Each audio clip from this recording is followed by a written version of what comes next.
Emma Carter felt the quiet before she even closed the front door behind her. The house stood at the end of a peaceful street in Portland, surrounded by tall trees that moved gently in the evening wind. She had visited her Uncle Daniel many times while growing up, but this time felt different. Maybe it was because she had just finished graduate school and her life was about to change. Or maybe it was because the house felt heavier than she remembered, as if silence itself lived inside the walls. Daniel greeted her warmly, pulling her into a quick hug and taking her suitcase before she could protest. He looked the same as always: calm eyes, soft smile, and the relaxed energy of someone who never rushed through life. He asked about her journey, her plans, and her new job waiting in Seattle. Emma answered easily, grateful for his kindness. Spending 2 weeks here felt like a safe pause before adulthood fully began. The house smelled like fresh coffee and lemon cleaner. Everything was neat, organized, and familiar. Photos lined the hallway: family holidays, birthdays, and smiling moments frozen in time. Many of them included Claire, Daniel's wife. Claire's bright laugh seemed almost visible in those pictures. She was confident, stylish, and always full of energy. The opposite of Daniel's quiet nature. Yet somehow they had always balanced each other perfectly. Claire wasn't home. She had left for a business trip to Chicago 2 days earlier. Daniel spoke proudly about her career during dinner, explaining how hard she worked and how much he admired her dedication. Emma listened, noticing how naturally his face softened when he mentioned her name. There was no doubt he loved his wife deeply. After dinner, they watched television together for a while before Daniel yawned and stretched. "I'm getting old," he joked, glancing at the clock. It was barely 10 o'clock.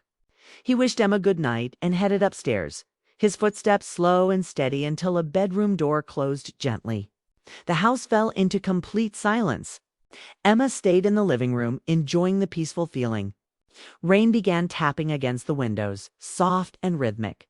She curled into the couch with her phone, scrolling through old photos and messages from friends. The calmness felt comforting after years of deadlines and stress.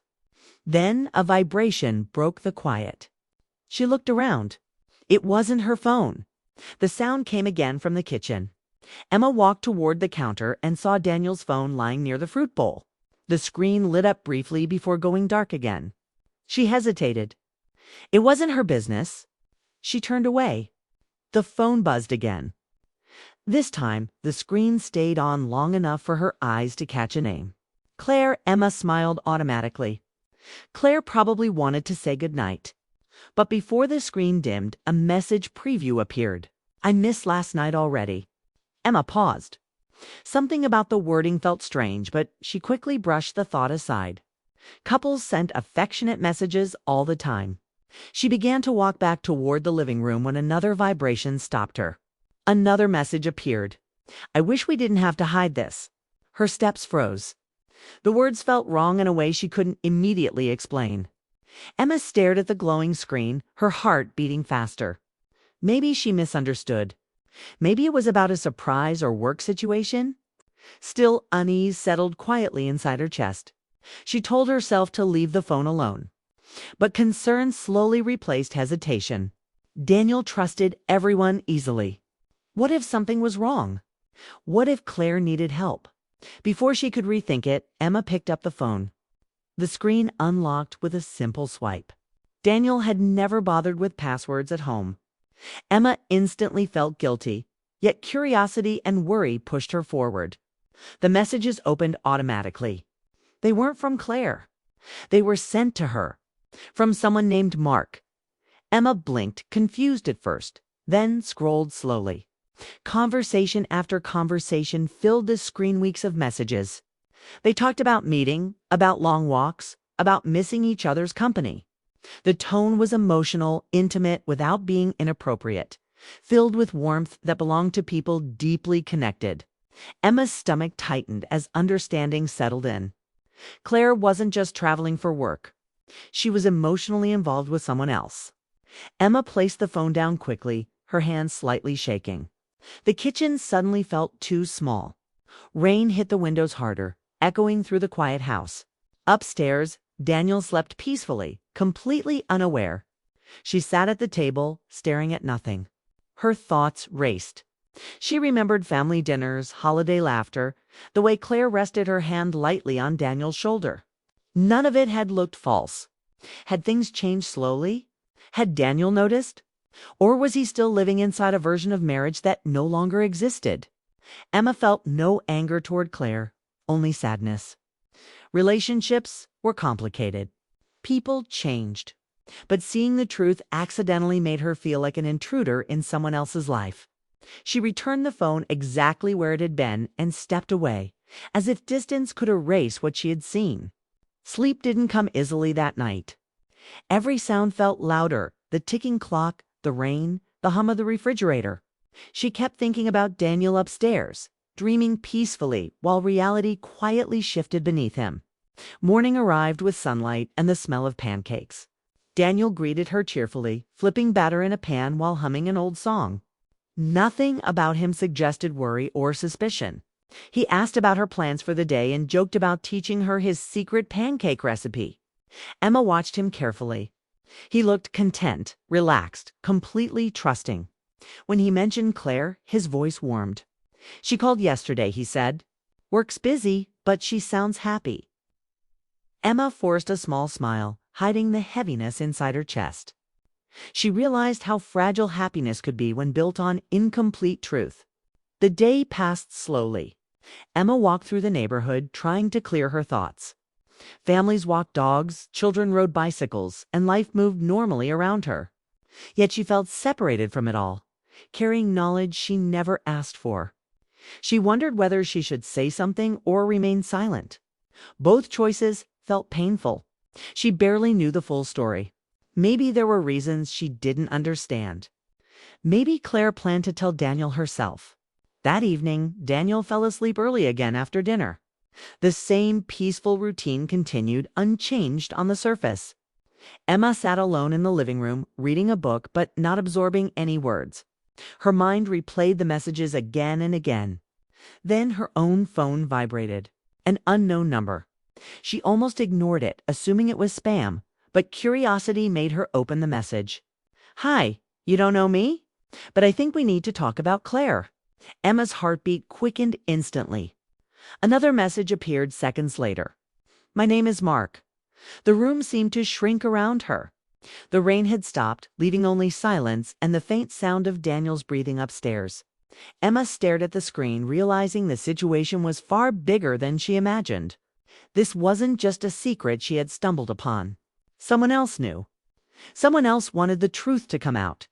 Her fingers hovered over the keyboard as uncertainty filled her mind. She didn't know whether replying would help or make everything worse. But one thing became clear in that moment: her quiet visit to her uncle's home had turned into something far more complicated. And whatever happened next would change all of their lives in ways none of them were prepared for. Emma stared at the message on her phone for a long time before replying. The name Mark felt heavy now. No longer just text on a screen, but a real person connected to a truth she wished she had never discovered. Upstairs, her Uncle Daniel slept peacefully, unaware that the quiet life he trusted was slowly changing. Emma took a slow breath and typed carefully, asking why Mark had contacted her. The reply came almost instantly, polite and calm. He explained that he had recently learned Claire was married and believed someone close to Daniel deserved to know the truth before things became worse. His words were respectful, not dramatic, which somehow made them more believable. Emma hesitated but finally agreed to meet him. The next afternoon at a small cafe downtown. She barely slept that night, her thoughts moving between loyalty, fear, and responsibility. She didn't want to interfere in someone else's marriage, yet ignoring the situation felt dishonest. Morning came quietly. Daniel made coffee and talked about fixing the garden over the weekend. Completely normal, completely trusting. Emma answered gently, hiding her worry behind small smiles. The cafe sat on a busy corner filled with people working on laptops and chatting softly. Emma arrived early, choosing a table near the window where sunlight warmed the room. When Mark walked in, she recognized him immediately from the nervous way he looked around. He seemed ordinary, kind eyes, simple clothes, and the uneasy expression of someone carrying regret. He greeted her politely and sat down, keeping his hands folded as if unsure what to do with them. For a moment, neither spoke. Finally, Mark explained everything slowly. He met Claire at a professional conference months earlier. She told him she was emotionally separated from her husband and living independently while they figured out their future. Their conversations began as friendly talks about work and life, then gradually became more personal. He described long discussions about dreams, disappointments, and loneliness. There was no pride in his voice, only confusion. Emma listened carefully, noticing how often he paused, choosing words that wouldn't sound disrespectful. Mark admitted he had started caring deeply for Claire, believing she was free to move forward with her life. But recently he discovered the truth that Claire and Daniel were still together, still sharing a home, still presenting themselves as a married couple. When I found out, Mark said quietly, I ended things. I didn't want to hurt anyone. I never meant to be part of something dishonest. Emma felt a strange sense of relief. The situation wasn't driven by cruelty or excitement, but by misunderstanding and emotional distance. Still, the pain it could cause remained real. Why tell me? Emma asked softly. Mark looked down at his coffee. Because secrets grow heavier the longer they stay hidden. Someone kind should know before it turns into something worse. His honesty left Emma thoughtful. She realized he wasn't trying to create drama. He seemed to want closure as much as truth. After a few more minutes, they parted ways politely, both carrying a quiet sadness. The walk back home felt longer than usual. Emma watched people laughing on sidewalks, couples holding hands, strangers living simple lives untouched by complicated choices. She wondered how many relationships hid silent struggles behind normal smiles. When she entered the house, Daniel was watering plants in the backyard. He waved cheerfully, asking about her day. Emma answered casually, though her thoughts were loud inside her mind. She studied him carefully, noticing small details she had ignored before, the way he paused when checking his phone, the thoughtful expression that appeared when Claire's name came up in conversation. That evening passed gently. They cooked dinner together and talked about Emma's upcoming move to Seattle. Daniel shared stories about his younger years, laughing easily. Nothing about him suggested anger or suspicion. Watching him made Emma understand how deeply trust shaped his life. Later that night, Claire called. Daniel answered happily, walking upstairs to talk privately. Emma heard his warm voice fade into the hallway. She imagined Claire speaking from a hotel room far away, carrying her own confusion and choices. Emma realized something important then. People rarely hurt others on purpose. Sometimes they simply avoided difficult conversations until honesty became impossible. Daniel returned after the call, smiling faintly but quieter than before. She sounds tired, he said. Work has been rough. Emma nodded, feeling the weight of what she knew pressing harder. She understood that silence protected comfort but not truth. She spent hours thinking, weighing kindness against honesty. By morning, she had made her decision. She asked Daniel if they could talk outside. They sat on the porch where morning light filtered through tall trees. Birds moved across the yard. Unaware of the serious conversation about to begin, Emma spoke slowly, carefully choosing words that avoided blame. She explained what she had accidentally seen and the conversation she had with Mark. She focused only on facts, not opinions, keeping her voice calm and respectful. Daniel didn't interrupt once. At first, he looked confused, as if trying to fit new information into an old picture. Then sadness appeared, not dramatic or loud, just quiet disappointment. He stared at the garden for a long moment before speaking. Thank you for telling me, he said gently. I know that wasn't easy. Emma expected anger or shock, but instead she saw reflection. Daniel seemed less surprised than she imagined, as if part of him had sensed distance already but never wanted to believe it. That afternoon he called Claire and asked her to come home early. Emma gave them space, leaving the house for several hours. When she returned, the atmosphere felt serious but calm. No shouting, no chaos, just two adults speaking honestly behind closed doors. Over the next few days, conversations continued. Sometimes voices sounded emotional, sometimes quiet, but always respectful. Emma stayed mostly in her room, understanding that healing required privacy. One evening, Daniel joined her in the living room. He looked tired but peaceful, like someone who had finally stopped avoiding a difficult truth. "Relationships change," he said softly. "Sometimes people grow apart without realizing it. That doesn't mean the years before were fake." Emma listened carefully. He explained that he and Claire had been struggling with emotional distance for a long time, but never addressed it directly. Work schedules, routines, and comfort had slowly replaced deep conversations. Neither of them meant to hurt the other. Yet silence created space where misunderstanding grew.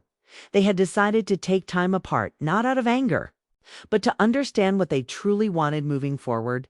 Emma felt both sadness and relief. The truth had not destroyed everything. It had simply revealed what already existed beneath the surface.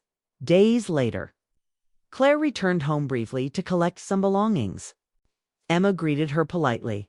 Claire looked emotional but composed, thanking Emma quietly for being honest.